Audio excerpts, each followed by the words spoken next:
Assalamu alaikum grade 7s. Today we're doing volume of 3D objects. So far this week we've been covering surface area of the objects where if we have a cube we've been calculating what is the area of one face. So we said the length times the length and then we were multiplying it by 6 to get the surface area. Now today we're concentrating on volume, and volume means the amount of three-dimensional space taken up by the container, which means how much of space does this container occupy in space, right? So now we want to use a formula. It's very simple to do volume, and we're going to concentrate on the cube first. So here I have a cube, and the example is saying calculate the volume of the cube if one small cube is 1 centimeter cubed, right? So what they mean is that each one here is representing 1 centimeter cubed. So this is 1 centimeter. All of them are representing 1 centimeter cubed.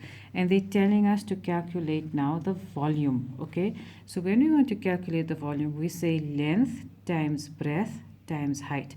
So that's the formula for volume, length times breadth times height. And how do we know? Here's our length. Okay, the way how far is it extending from the picture that we can see. Remember, we're looking at a three-dimensional object now, not a flat object. So it's a length. There's the length that we can see there. Here's the breadth, which is going horizontal across, that we've always been working with, or it can be called width sometimes. Okay, so breadth or width.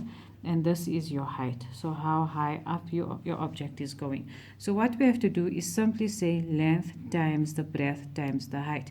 And in a cube, it will always be the same. So it's 3 times 3 times 3. If we're counting the squares, 1, 2, 3 for length, 1, 2, 3 for breadth, and 1, 2, 3 for height. So we're saying length times breadth times height.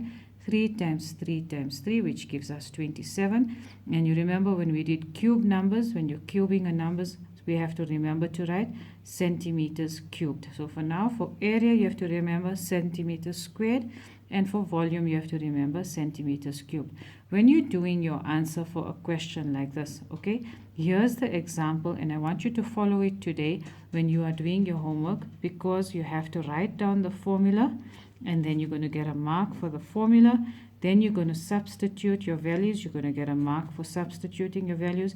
And finally, you calculate your answer. A lot of you are just doing the work, the calculations, or maybe in a calculator, and you're just putting the answer there and you're giving it to me, right? You're going to lose, instead of getting 3 marks, you're only getting 1 mark, okay? So we're concentrating on the volume of a cube, and we said it's length times breadth times height. There's a shortcut of doing volume of a cube. If you remember, volume will be equals to length cubed. Why length cubed? Because all of them are the same, so we don't have to say length times breadth times height for a cube. All we need to do is say the volume is equals to length cubed. We're going to say 3, which becomes 3 cubed. And please remember, do you guys remember how we did this? So it's the same thing as 3 times 3 times 3. That little 3 there on the top, 3 to the power 3, is telling you to multiply the number 3 times, and your answer is going to be 27 centimeters cubed. Okay, it's quite simple. You have to learn the formula. Okay, so today you learn the formula and write the answers down how the solution is in the video. Okay, then we're going to a rectangular prism. So it's the same thing. It's very simple.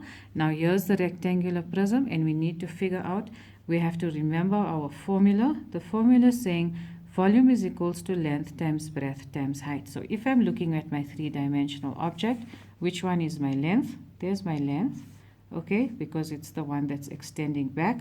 Here's my breadth, the amount that's extending this way, and here's my height, the amount that's going up. So you can see they've drawn it in blocks. So each block is representing 1 centimeter, but they've also given us the measurements. So what we're doing is we're saying calculate the volume of the rectangular prism. Can you see what's the difference between a cube and a rectangular prism? Okay, the opposite sides are equal, right? So then these ones, this will be a rectangle, that will be a rectangle, that will be a rectangle, and all the other sides in here all are squares. So now we can't just say length cubed. We have to use the formula and say volume is equals to length times breadth times height. So my length, now I'm substituting. Remember now, 1 mark to do that. Now I'm substituting 4, right? Then for my breadth, I'm substituting 3. and my height is 2. So 4 times 3 is 12, and 12 times 2 is 24. And remember to write your answer down as centimeters cubed. So you're going to get a mark for that, and you're going to get a mark for that. So today we're concentrating on volume of a 3D object, and we're seeing how much of space it occupies, and the other questions were all about surface area. So you have to know how to do the surface area of a cube and the volume of the cube. And remember, the only way you're going to do it now is you have to learn these formulas off by heart. So please, I'm saying it again, in today's work, I want to see how I've done the example here. I want to see you doing your calculations with a formula, with a substitution, and then the final answer. You don't have to draw a diagram if there's no diagram in the question, but you definitely have to use the formula and do a substitution. Jazakallah.